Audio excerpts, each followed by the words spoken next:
new video. Hey, what's good? I don't know if you've noticed this, but AAA gaming has been a little bit rocky recently. As a result, I've kind of found myself turning more towards indie titles and older entries. Really helps take my mind off of the, you know. And the indie side of things has been really good. I've been seeing unrestrained levels of originality and creativity that we've really been missing from a lot of modern games. So, since it's been like, I don't know, a year since I've shared some kind of cool indie game find, like, why not fix that? I'd like to introduce you to Pseudo-Regalia, a neat 3D metroidvania game done up in the style of old PSX and N64 platformers. It's kind of cool. Before I can really launch into that though, we gotta take care of the usual. If you end up enjoying this video, don't forget to hit that like button and consider following it up with the subscribe button too. And hey, if you've got any new game recommendations, why not share them with the class? We've got a comment section, you can put them in there. You know, it kind of sucked to start the year off without any new games to try out, so why don't we make it some kind of like game recommendation potluck? That'd be kind of cool. Anyways, I think I can actually talk about the thing now. Pseudo-Regalia is a 2023 Metroidvania created primarily, but not solely, by Ritzler. The game was originally made for the Metroidvania Month 19 Game Jam, and the original version was completed in about 3 weeks. The version I'm covering here, the Steam release, was completed on July 28th, 2023 after about 4 months of additional work. And you know what? For a game that had just about 5 months of dev time, it looks pretty dang good. The team has done an excellent job at recreating that 5th gen feel with the graphics and art direction. Special props to the toggleable, like, retro animation frame rate option that gives everything that, like, kind of nostalgic framiness. In general, the game did a great job at capturing the retro feel. If it wasn't for the gameplay, you might even trick someone to thinking it's one of those unreleased mascot platformer games from the mid-90s. When you actually get moving, though, that's when the whole illusion of when or where this game might have come from is completely shattered. This game is sick. While the combat might be a little bit simplistic, the game's main appeal is its fluid movement and platforming. While the normal running and jumping feels great and really betrays the low frame rate filter Sybil has going on— oh shit. I forgot to introduce the game's protagonist and premise, didn't I? In Pseudo-Regalia, you play as Sybil, a goat, rabbit, cat person. They're on a quest to infiltrate a castle in the hopes of stopping the evil force that has dropped it into this distorted dream space. It's a simple premise, it doesn't really get explored a whole lot, but I'll get back to that in like a minute or two. Right now, we gotta talk movement. While Sybil might have her in-lore reasons for exploring the distorted castle, what we're here for is to go fast and to do crazy movement. Almost every unlockable in this game further expands your range of movement, allowing you to get even greater access to hidden passageways and hard-to-reach ledges around the map. The slide is the first power-up you get and lets you go through low clearance barriers as well as providing a pretty solid speed boost on the ground. We upgrade it later with the solar wind, letting you spring out of your slide, launching yourself forward with incredible speed. The sun greaves give you this sick air kick which lets you do like a bouncing off the wall thing. You get 3 of them, and you get lots of height and distance. And then the combat upgrades also give you movement. Sunsetter looks like just like a ground slam, but if you jump after you slam, you get a high jump, and then you can combo that into your kicks and your stuff. It's good. And then Ascendant Light lets you hit guys and things and projectiles to get a jump. And you might be asking, why are you just describing some of the unlockables?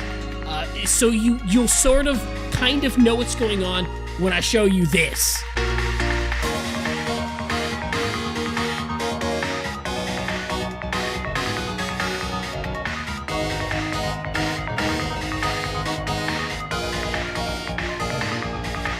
Look, I am aggressively average at movement in this game, but doing stuff like this makes my brain feel good, and it's very satisfying, and I like it.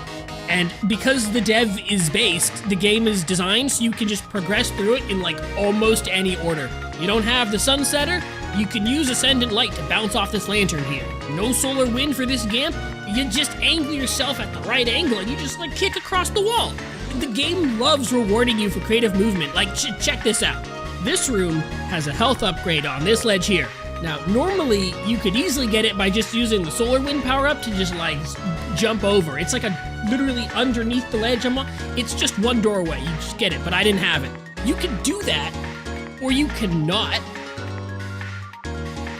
Everything you find just encourages you to experiment and try to get places you're not supposed to be yet. Like, take this zone here, the Twilight Theater. It's designed, the entire place, it's designed around this one specific endgame-ish item, even to get into it. But if you plunge jump to use this bubble to launch yourself at this brazier for a boost into a series of air kicks, you can make it to this bubble, which in theory should let you air kick off this wall to get to the door. Unfortunately, I healed myself here, which ate up 2/3 of my magic bar, which means I lose my extended attack range, meaning I can't hit the brazier anymore, but it looks possible. And that's all the reason you need to just keep trying to get it. It's really fun. It's really, really fun. Like, trust me, it's really good. And also the soundtrack slaps. I do have some, like, minor critiques as well, because it's only fair to, positives, negatives, that stuff. The map, while a godsend, the base game, like the original launch, didn't have a map, and now it does have a map, and I can't imagine playing the game without a map, so thank you, very cool. It is a little bit confusing at times. There were like a couple moments where I would be in a room and I wouldn't really know where I'd come from or where I needed to go.